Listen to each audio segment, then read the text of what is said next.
Bienvenue dans Lunanera, le podcast au service de ton développement personnel. Je suis Anaïs, ton hôte passionné par les mystères de l'âme et de l'esprit. Dans chaque épisode, je t'accompagne pour découvrir des outils, des idées et des pratiques qui transforment ton quotidien.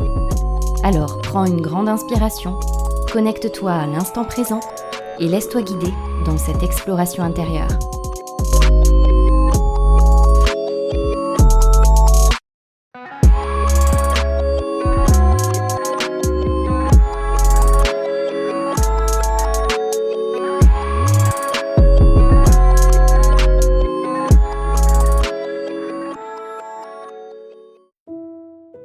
Tu es déjà arrivé à un moment de ta vie où tu te sentais bloqué, dépassé par les événements et où tu t'es tourné vers une force divine pour demander de l'aide. Peut-être as-tu prié, médité, demandé un signe, espérant une solution rapide à tes problèmes. Si c'est le cas, tu n'es pas seul. Beaucoup d'entre nous adoptent cette posture sans même s'en rendre compte, en attendant que quelque chose ou quelqu'un intervienne pour tout résoudre.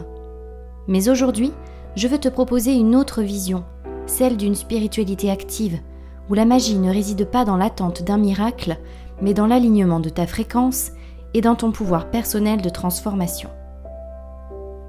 Imaginons Sophie. Elle est en pleine crise professionnelle. Son travail ne la satisfait plus, son patron est exigeant, elle se sent sous pression constante. Chaque soir, elle prie en disant « Mon Dieu, aide-moi à trouver un nouveau travail, je n'en peux plus. » Ce que Sophie ne réalise pas, c'est que sa prière est teintée de peur et de désespoir. Elle envoie une vibration qui reflète son mal-être mais aussi son besoin d'une solution clé en main. Pourtant, elle ne prend pas le temps de réfléchir à ce qu'elle veut vraiment, ni à ce qu'elle pourrait faire pour sortir de cette situation. Quand ta prière est une réclamation, elle ne te connecte pas à l'univers, elle t'enferme dans un rôle de victime. Une prière ou une méditation puissante, c'est une ouverture et pas une attente. Au lieu de dire « Donne-moi un nouveau travail », et c'est de dire « Je m'ouvre à de nouvelles opportunités alignées avec mes aspirations profondes ». Cela change tout, car tu affirmes ta foi dans le processus tout en restant acteur ou actrice de ta vie. Maxime, lui, cherche l'amour. Il enchaîne les applications de rencontres, mais chaque relation tourne court. Il passe son temps à se dire « Les bonnes personnes n'existent pas, tout le monde est égoïste, je finirai seul ». Maxime ne réalise pas que ses croyances et ses pensées agissent comme une antenne qui émet un signal. Il attire des relations qui confirment son état vibratoire, manque de confiance en lui, peur de l'abandon et vision négative de l'autre. Ton cerveau n'est pas juste un outil de réflexion, c'est une véritable antenne qui émet en permanence des vibrations influencées par les croyances et les expériences qui s'y sont gravées. Et ces vibrations façonnent littéralement ta réalité. On retrouve 4 origines principales qui ont encodé ton cerveau. Premièrement, les héritages familiaux. Par exemple, si tes parents avaient une vision limitante de l'abondance, comme l'argent est difficile à gagner, tu as peut-être inconsciemment intégré cette croyance. Les enfants sont des éponges qui intègrent l'environnement émotionnel et les croyances de leurs parents. Ensuite, nous avons les héritages culturels. Notre culture nous transmet des normes, des valeurs, mais aussi des limitations. Le pays dans lequel tu grandis n'est pas anodin. Par exemple, Julien, qui travaille d'arrache-pied mais se sent vidé.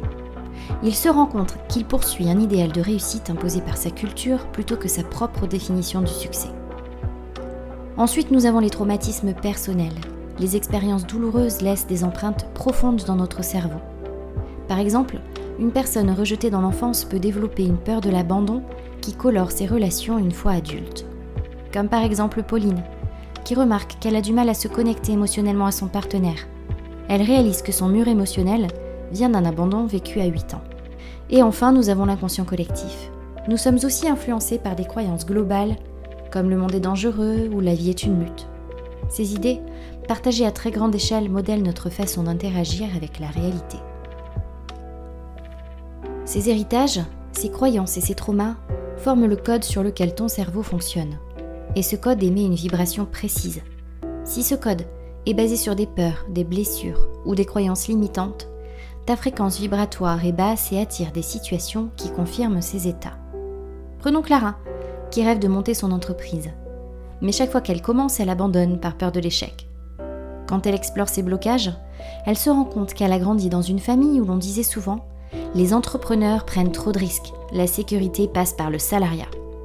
Résultat, son cerveau est programmé pour éviter les risques et cette vibration d'insécurité l'empêche d'attirer le succès entrepreneurial dont elle rêve. Je t'invite alors à te demander la prochaine fois que tu rencontres un obstacle, quelle croyance ou blessure est derrière ce que je vis actuellement ? Est-ce que cette croyance m'appartient vraiment ou est-ce plutôt un héritage que je porte inconsciemment ? Prenons pour nouvel exemple Alexandre, qui est constamment stressé dans ses relations professionnelles. Il se sent en compétition avec ses collègues et craint d'être jugé. Lorsqu'il travaille sur lui-même, il réalise que ce stress provient en fait de son enfance. Il avait un père très critique qui le poussait à être toujours le meilleur. Pour identifier ces marques invisibles, essaye cet exercice. Premièrement, observe tes réactions émotionnelles fortes. Chaque fois que tu ressens une peur, une colère ou une tristesse démesurée, demande-toi « À quoi cela me fait penser de mon passé ?» Ensuite, note les schémas répétitifs. Y a-t-il des situations qui se répètent constamment dans ta vie ? Des relations toxiques, un manque d'argent, une insécurité ? Ces répétitions sont souvent des indices d'un programme inconscient. Ensuite, relie-les à tes croyances. Par exemple, si tu remarques que tu te sens souvent abandonné, cherche quelle croyance est nourrie derrière. C'est peut-être « je ne suis pas digne d'être aimé » ou « je dois tout faire pour ne pas être rejeté ». Le pouvoir de transformation est en toi. Une fois que tu as identifié tes programmations, tu peux les reprogrammer pour émettre une vibration alignée avec tes désirs. On a donc vu comment réussir à identifier notre programme inconscient. Voyons maintenant comment reprogrammer notre cerveau. Premièrement, prendre conscience de la croyance limitante. Par exemple, je ne suis pas assez compétent, compétente pour réussir. Ensuite, décider de la remplacer. C'est là qu'entre en action l'affirmation positive. Par exemple, je suis pleinement capable de réussir tout ce que j'entreprends. Ensuite, il va falloir ancrer cette nouvelle vibration. On va répéter cette affirmation positive chaque jour, mais pas seulement en mots, on va la ressentir profondément. Imagine-toi déjà dans la réalité que tu veux créer. Et enfin, pose des actions concrètes. Pour aligner ta fréquence, tes actions doivent être cohérentes. Si tu veux vibrer l'abondance, évite de nourrir une mentalité de peur, en économisant tout le temps de l'argent par exemple, ou en te culpabilisant dès que tu fais un achat plaisir. Ce dernier point est extrêmement important. Souvent, dans le milieu du développement personnel, on s'arrête aux bonnes intentions, mais sans action, pas de changement. Einstein disait « La folie, c'est de faire toujours les mêmes choses et de s'attendre à des résultats différents. » Il avait tellement raison. Ton quotidien, ta vie, ne pourra pas changer si tu ne mets pas en pratique ce que tu as pu comprendre sur toi-même. Prenons un nouvel exemple. Marie veut vibrer la confiance en elle. Elle décide donc de sortir de sa zone de confort en s'inscrivant à des ateliers de prise de parole en public. Chaque fois qu'elle agit, elle envoie un signal à son cerveau « Je suis confiante et j'ose ». Et peu à peu, cette vibration devient sa nouvelle réalité. La magie de la spiritualité, c'est de comprendre que tout commence par toi. Tes pensées, tes croyances, tes émotions. Tu es la seule personne qui peut aligner ta fréquence avec ce que tu veux réellement attirer. La vie où Dieu ne peut répondre qu'à la fréquence que tu lui envoies. Si tu pries pour l'abondance mais que tes croyances internes vibrent la peur et le manque, l'univers ne pourra répondre qu'à cette peur.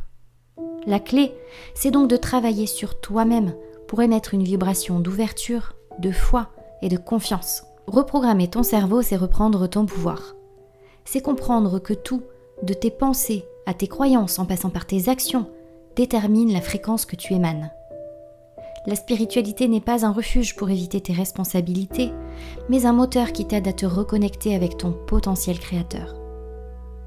Alors, la prochaine fois que tu pries, que tu médites, ou simplement que tu réfléchis à ce que tu veux, demande-toi « Quelle vibration j'émets aujourd'hui ? Suis-je dans l'attente ou dans l'ouverture ? Quels héritages ou blessures influencent encore ma fréquence ? Quelles actions concrètes je peux poser pour aligner ma vie avec mes aspirations ? La transformation commence toujours par toi. La magie réside dans l'action que tu prends en pleine conscience. Merci d'avoir pris le temps de m'écouter aujourd'hui. Et si cet épisode t'a parlé, n'hésite pas à le partager autour de toi ou à me retrouver sur Instagram pour en discuter. Je te donne rendez-vous très bientôt pour un nouvel épisode et d'ici là, prends soin de ta lumière intérieure.